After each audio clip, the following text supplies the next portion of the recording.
Assalamualaikum warahmatullahi wabarakatuh. Saya Rianti Sasmita akan menjelaskan Teknologi informasi di berbagai bidang.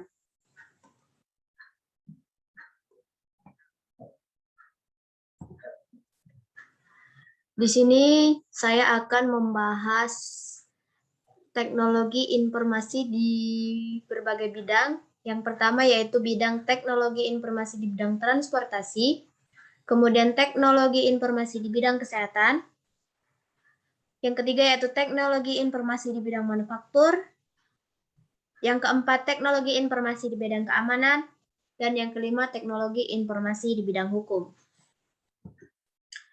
Satu, teknologi informasi di bidang transportasi, di mana transportasi merupakan salah satu kebutuhan penting dalam rangka menghubungkan suatu daerah dengan daerah lainnya, di mana tujuan utamanya sebagai sasaran prasarana untuk melakukan perpindahan atau pendistribusian barang dari tempat asal ke tempat tujuan. Kemudian teknologi informasi sendiri memiliki tujuan untuk memudahkan aktivitas pekerjaan manusia dengan cara memecah suatu masalah, membuka kreativitas, meningkatkan efektivitas dan efisien dalam melakukan serangkaian kegiatan pekerjaan. Penerapan teknologi informasi di bidang transportasi ini juga bermanfaat untuk memodernisasi transportasi dalam rangka meningkatkan efektivitas, efisiensi dalam penggunaan serta mengakses segala informasi dan fasilitas transportasi. Di bidang transportasi juga saya membahas dua bagian, yaitu yang pertama yaitu sarana transportasi dan yang kedua yaitu prasarana transportasi. Sarana transportasi ini juga dibagi menjadi tiga bagian, yaitu mode transportasi darat, mode transportasi udara, dan mode transportasi laut. Mode transportasi darat ini terdiri dari bus priority, berfungsi untuk memberikan prioritas kepada kendaraan bus yang melewati garis sinyal dengan tujuan untuk mempersingkat waktu tempuh. Kemudian pemantau rel kereta, yaitu berfungsi untuk memantau kondisi jalan rel dan memonitor pergerakan kereta, serta dapat menyimpan data dan mengirimkan data. Kemudian wake-in mention, yaitu berfungsi sebagai alat pendeteksi kelebihan, muatan, dan dimensi dari kendaraan angkutan. Kemudian penerapan teknologi informasi juga diterapkan pada angkutan umum, yaitu perusahaan-perusahaan startup. Kemudian mode transportasi udara yang terdiri dari Global Position System atau GPS, berfungsi untuk memantau posisi, jarak, arah peta, dan kecepatan. Kemudian Flight Data Record atau Black Box, yaitu berfungsi untuk memberikan informasi berupa bukti rekaman komunikasi antara pilot dan petugas bandara. Yang ketiga yaitu Traffic Control atau ACT, berfungsi untuk memberikan data pada saat penerbangan, contohnya kondisi cuaca dan tekanan udara. Kemudian mode transportasi laut terdiri dari Automatic Identification System atau AIS, berfungsi untuk mempermudah pengawasan terhadap tindakan-tindakan ilegal dalam area perairan, serta memudahkan kegiatan tim SAR untuk menginvestigasi apabila terjadi kecelakaan. Kemudian VHF radio berfungsi sebagai sistem pemberi informasi yang bersifat darurat ke kapal lain dan pada tim SAR. Kemudian radar kapal berfungsi untuk pendeteksi target baik itu jarak dekat maupun jarak jauh. Kemudian sarana transportasi juga dibagi menjadi tiga bagian, yaitu mode transportasi darat, mode transportasi udara, dan mode transportasi laut. Mode transportasi darat terdiri dari e-ticketing yang berfungsi sebagai alat pemberi tiket secara elektronik, sehingga memudahkan para pengguna transportasi untuk melakukan perjalanan kapanpun dan dimanapun. Kemudian e-toll road payment yaitu berfungsi sebagai sistem pembayaran cepat menggunakan metode touch and go. Kemudian Advanced Travel Information System yang berfungsi memberikan informasi rute tercepat ke lokasi tujuan dengan bantuan aplikasi Maps atau Waze. Kemudian mode transportasi udara yaitu ground station berfungsi sebagai alat pemantau pesawat udara di mana memberikan informasi lokasi, ketinggian, dan kondisi cuaca pada saat melakukan penerbangan. Kemudian air traffic control berfungsi sebagai layanan pengendalian lalu lintas udara di mana memiliki peran untuk mengarahkan pesawat sehingga mencegah tabrakan. Kemudian yaitu mode transportasi laut terdiri dari Indonesia Gateway Master Terminal atau IGMT berfungsi sebagai aplikasi pelayanan digital untuk mengajukan pelayanan jasa ke pelabuhan. Kemudian Container Terminal Operation System atau CTOS yang berfungsi untuk mengolah perencanaan barang dan alat-alat fasilitas yang digunakan di pelabuhan. Kemudian sistem e-berthing itu berfungsi sebagai alat penagih pembayaran penambahan kapal secara elektronik. Yang kedua yaitu teknologi informasi di bidang kesehatan. Teknologi informasi sekarang memasuki pada bidang kesehatan semacam medis. Kemajuan dalam bidang kesehatan ini sangat tumbuh dengan cepat, sehingga banyak temuan-temuan yang dapat dengan dorongan teknologi, baik dalam bidang pengorganisasian rumah sakit, penyembuhan, ataupun riset, pengembangan ilmu kesehatan itu sendiri. Pelayanan kesehatan berbasis teknologi tengah mendapat perhatian di dunia, paling utama mengakibatkan teknologi sanggup tingkat mutu kehidupan manusia. Pemakaian teknologi digital dan pelayanan kesehatan hendak membagikan donasi atau bantuan pada efektivitas pelayanan kesehatan.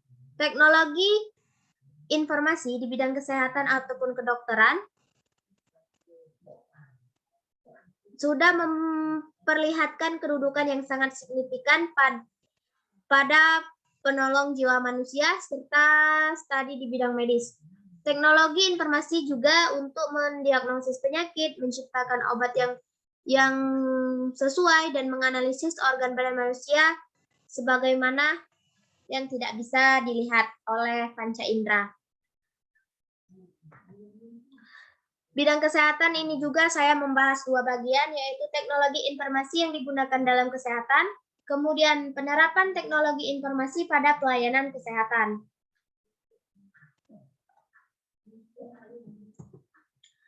Teknologi informasi yang digunakan pada kesehatan yaitu Computerized Axial Tomography atau CAT, digunakan untuk menggambar struktur bagian otak, serta mengambil foto segala organ badan yang tidak bergerak dengan memakai sinar X. Kemudian yang kedua yaitu Dynamic Spatial Reconstructor atau DSR. Digunakan untuk melihat foto dari semacam sudut atau bagian organ tubuh. Kemudian Single Photo Emission Computer Tomography atau SPECT berfungsi sebagai sistem komputer yang mempergunakan gas radioaktif untuk mengetahui partikel-partikel yang ada pada partikel-partikel yang ada pada tubuh kita dan ditampilkan dalam wujud gambar. Kemudian mesin aplikasi digunakan untuk memprediksi kanker serta prognosis. Kemudian penerapan teknologi informasi pada pelayanan kesehatan yaitu terdiri dari Hospital Information System berfungsi atau memberikan penyimpanan medis pasien seperti citra klinis dan data asuransi. Kemudian telemedicine berfungsi sebagai memonitor tanda-tanda vital pada pasien atau dokter yang memantau melalui data yang dikirimkan melalui internet. Kemudian sistem kartu cerdas atau smart card berfungsi sebagai mengetahui riwayat penyakit pasien yang datang ke rumah sakit. Kemudian yang ketiga yaitu bidang manufaktur. Industri manufaktur merupakan sektor yang memberikan kontribusi yang paling besar terhadap perekonomian. Besarnya kontribusi industri manufaktur menjadikan hal tersebut merupakan mesin penggerak utama ekonomi dunia, semacam dikala ini telah diakui oleh energi saing industri, ditetapkan oleh keberadaan industri yang inovatif. Dengan terdapatnya teknologi informasi yang dijadikan proses industri yang memudahkan teknologi dari internal serta mengakomodasikan kemampuan teknologi guna meningkatkan keunggulan energi saing industri, bisa dilihat dari selaku upaya untuk mengumpulkan data baru berupa perihal baru, menciptakan keahlian baru, serta rutinitas operasional, serta membangun ikatan eksternal yang baru. Di bidang manufaktur ini saya akan membahas 3, yaitu industri manufaktur, teknologi komputer, dan smart manufacturing. Industri manufaktur merupakan salah satu kegiatan memproses atau mengolah barang-barang dengan menggunakan tangan ataupun mesin. Manufaktur dalam aktivitasnya merupakan rangkaian kegiatan yang meliputi desain produk, memilih bahan, perencanaan, pembukuan, jaminan kualitas manajemen, dan penjualan yang dilakukan dalam suatu perusahaan. Yang kedua yaitu teknologi komputer dalam manufaktur. Komputer telah digunakan oleh perusahaan manufaktur untuk mengendalikan teknologi mesin dengan kecepatan tinggi. Kemudian smart manufacturing atau manufaktur pintar adalah penyaluran data dalam informasi yang menyediakan pembahasan secara nyata alasan, perencanaan, pengalokasian dari sebuah aspek manufaktur dan rantai pasok perusahaan menggunakan analisis data basis jaringan sensor aktivitas, permodelan serta simulasi secara nyata menjadikan kebutuhan akan desain, teknis, perencanaan, dan produksi menjadi terpengaruh dengan baik atau terpenuhi dengan baik. Kemudian teknologi informasi yang digunakan pada bidang manufaktur ini perusahaan atau industri yaitu CNC atau Computer Numerical Control berfungsi sebagai pengawasan numerik atau perhitungan. Kemudian CAD atau Computer Aided Design digunakan untuk merancang atau mendesain sebuah produk yang akan dikeluarkan pada sebuah industri. Kemudian robot. Robot digunakan secara efisien untuk melaksanakan tugas-tugas yang universal, yang bersifatnya berisiko, ataupun tugas-tugas yang tidak bisa dikerjakan oleh manusia.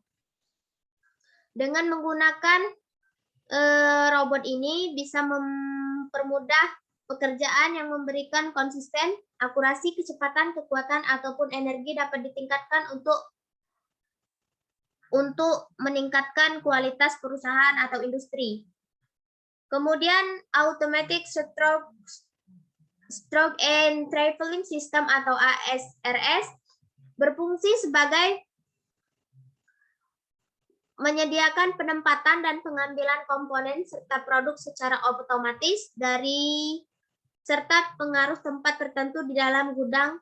Sistem ini bisa digunakan dengan sarana pendistribusian barang dagang.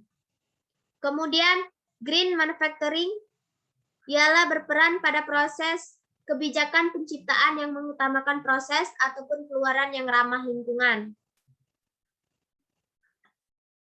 Yang keempat, teknologi informasi di bidang keamanan. Keamanan diidentifikasi selaku keadaan dalam kondisi terlindungi dari kerugian atau bahaya. Dalam penafsiran yang luas, keamanan merupakan suatu konsep dari keragaman dengan keselamatan membandingkan tips antara kedua merupakan bonus penekanan pada perihal yang dilindungi yang datang dari luar. Setidaknya kesempatan ini suatu keadaan yang selamat. Ruang lingkup standar keamanan sangat luas. Standar keamanan dipergunakan pada bidang teknologi informasi ialah untuk mengatur keamanan jaringan komputer, mengirim dokumen, serta beberapa barang dari suatu tempat ke tempat yang lain. Pada bidang keamanan ini, saya akan membahas konsep bawah atau konsep dasar informasi. Konsep dasar informasi sendiri ialah suatu wujud sumber energi utama dalam industri ataupun instansi yang digunakan oleh manajer untuk mengatur serta mengatasi tujuan, atau merupakan informasi yang diolah jadi wujud yang berlebih bermanfaat, lebih berarti untuk yang menerimanya atau yang membutuhkannya. Kebutuhan informasi didasarkan pada aktivitas bisnis yang terus menjadi kompleks, terus keahlian komputer yang harus merupakan yang terus menambah bentuk data bisa digunakan oleh manajer ataupun perorangan dalam suatu industri. Kemudian konsep dasar informasi terdiri dari akurat, relevan, murah, dan murah data. Relevan yaitu akurat. Akurat berarti suatu wajib yaitu berarti data yang bebas dari kesalahan-kesalahan. Akurat pula dapat dibagi menjadi beberapa bagian yang mencerminkan komponen, yaitu compliance, yaitu berarti data dihasilkan ataupun diperlukan harus mempunyai kelengkapan. Kemudian correctness berarti data yang dihasilkan ataupun dibutuhkan wajib memiliki kebenaran. Kemudian security berarti data yang dihasilkan harus memiliki keamanan. Kemudian tepat waktu, data yang diterima haruslah tepat waktu, sebab data yang lama ataupun lambat tidak memiliki nilai yang baik. Kemudian relevan. Relevan yaitu memiliki manfaat untuk penerimanya, di mana relevan merupakan informasi yang diberikan oleh masing-masing orang dengan orang yang lain atau berbeda. Misalnya informasi menimpa pemicu kehancuran mesin pencipta kepada industri merupakan kurang relevan, serta hendak lebih relevan apabila diperuntukkan kepada para pakar metode industri. Kemudian murah data, yaitu data yang dihasilkan memiliki manfaat yang lebih besar dibandingkan dengan bayaran. Kemudian saya akan membahas pengolahan risiko keamanan informasi. Risiko keamanan informasi memberikan efek suatu yang hendak terjadi dipengaruhi oleh aspek mungkin beberapa bentuk ancaman terhadap sebagai kelemahan ataupun keamanan yang menyebabkan akibat kerugian pada organisasi atau industri tersebut. Misalnya hilangnya kerahasiaan informasi, hilangnya integritas informasi, hilangnya ketersediaan informasi, hilangnya autentikasi informasi. Kemudian standar bidang keamanan terdiri dari standar internasional dan standar keamanan bidang teknologi informasi. Standar bidang internasional yaitu tanda internasional di bidang keamanan sudah dibesarkan oleh ISO melalui Technical Community atau TC, terpaut pertumbuhan standar keamanan sebagai TC ISO. Kemudian TC8 sudah menciptakan 3 standar di bidang keamanan, yaitu antara lain menyangkut spesifikasi sistem manajemen, keamanan untuk rantai pemasok atau supply chain, dan keamanan transfer informasi untuk kapal serta teknologi kelautan. Yang kedua yaitu standar keamanan bidang teknologi informasi. Teknologi informasi didesain untuk mengembangkan sistem serta peralatan yang berhubungan dengan penangkapan, penyajian, pemrosesan, keamanan, perpindahan, pertukaran, presentasi, manajemen organisasi, penyimpanan, dan perolehan kembali. Mengenai kebutuhan keamanan merupakan sangat berarti untuk sebuah organisasi. Bagi ISO atau IECT 2005, ada 3 sumber pokok dari kebutuhan keamanan. Yang pertama yaitu satu sumber yang diperoleh dengan metode menaksir resiko-resiko dari organisasi tersebut. Yang kedua yaitu sumber lain yakni hukum dan undang-undang, serta kebutuhan kontrak, mitra perdagangan, serta layanan pelanggan dan lingkungan sosial ekonominya. Yang ketiga yaitu sumber lain, yaitu prinsip utama, tujuan serta kebutuhan bisnis untuk proses dari organisasi yang mudah dibesarkan untuk yang menunjang pengoperasian. Kemudian sebagai alat yang digunakan teknologi informasi untuk keamanan adalah CCTV dan machine learning. CCTV digunakan sebagai pencegahan untuk aksi atau tindak kejahatan kriminal. Hal ini dapat terjadi karena CCTV dapat menampilkan dan merekam gambar secara live atau langsung. Oleh karena itu, CCTV diletakkan di berbagai tempat untuk membantu pihak kepolisian untuk mencegah dan menangkap pelaku kejahatan. Kemudian machine learning. Machine learning yaitu untuk menambah keamanan dalam mobil, di mana sistem mobile ini menetapkan metode image recognition. Recognition digunakan untuk mengklasifikasi benda dalam sebuah gambar, foto, ataupun video. Yang kelima atau yang terakhir yaitu teknologi informasi di bidang hukum. Teknologi informasi secara umum adalah semua yang berhubungan dengan perangkat komputer, perangkat jaringan, aplikasi sistem yang digunakan oleh pengguna dalam organisasi, institusi, baik perorangan maupun kelompok. Tindak kejahatan menggunakan komputer sebagai alat atau target semakin banyak terjadi, atau yang disebut dengan istilah cybercrime. Dalam penanganan cybercrime, khususnya di Indonesia, telah dibuat Undang-Undang Nomor 11 Tahun 2008 tentang informasi transaksi elektronik yang disahkan oleh kemudian direvisi kembali pada tahun 2016, yaitu 27 Oktober 2016, yang menjadikan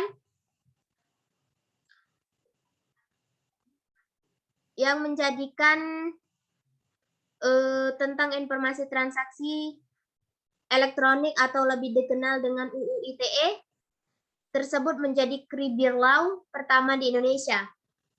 Cyber law merupakan aspek hukum dan ruang lingkup yang mencakup cybercrime itu sendiri, yang tidak terlepas dari teknologi informasi dan komunikasi.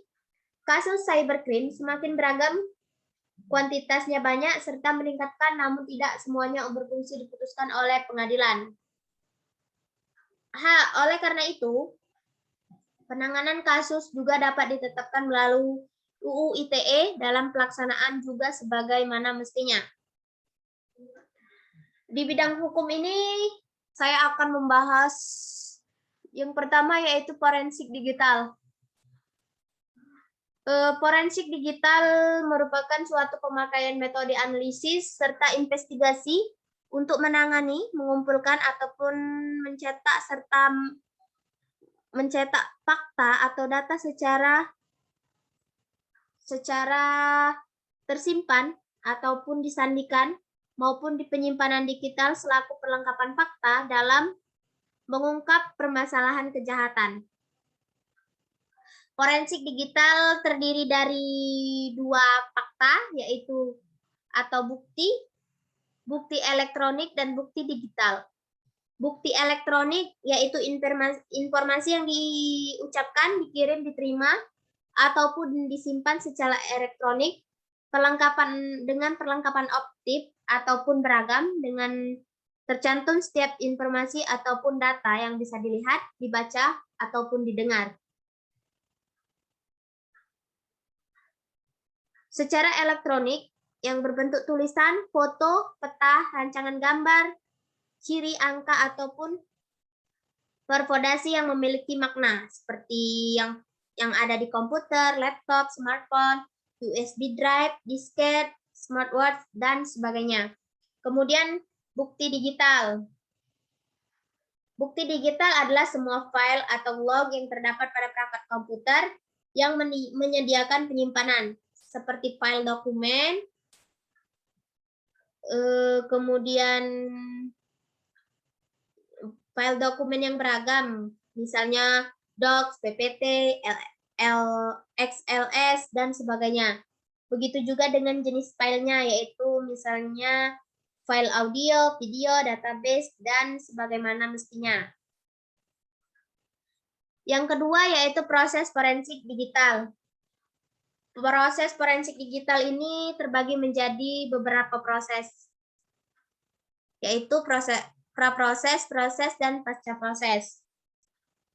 Praproses yaitu merupakan tahapan awal dari sebuah investigasi untuk mempelajari dan mengidentifikasi kasus, kemudian menentukan langkah-langkah apa saja yang harus dilakukan. Dalam tahapan ini juga bisa mengumpulkan barang bukti elektronik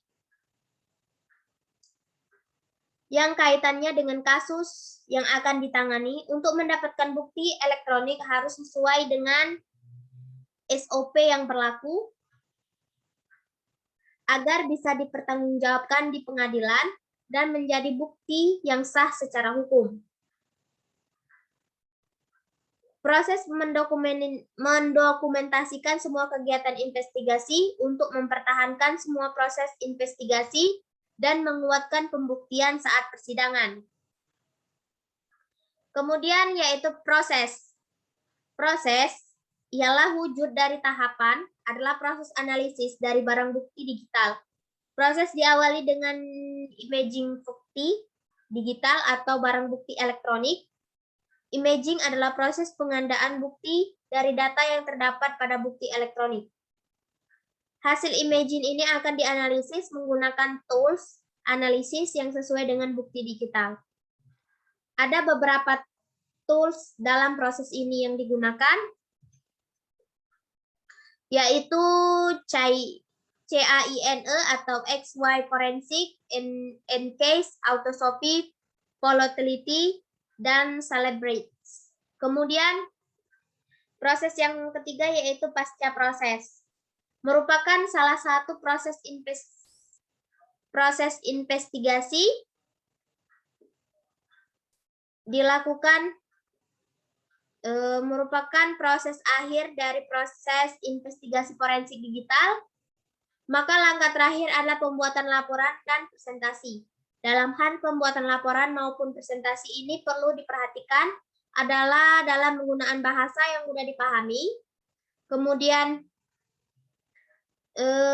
dan istilah dan teknologi harus jelas dengan detail agar tidak menimbulkan banyak pertanyaan dan multitafsiran dari orang yang menggunakannya atau membacanya.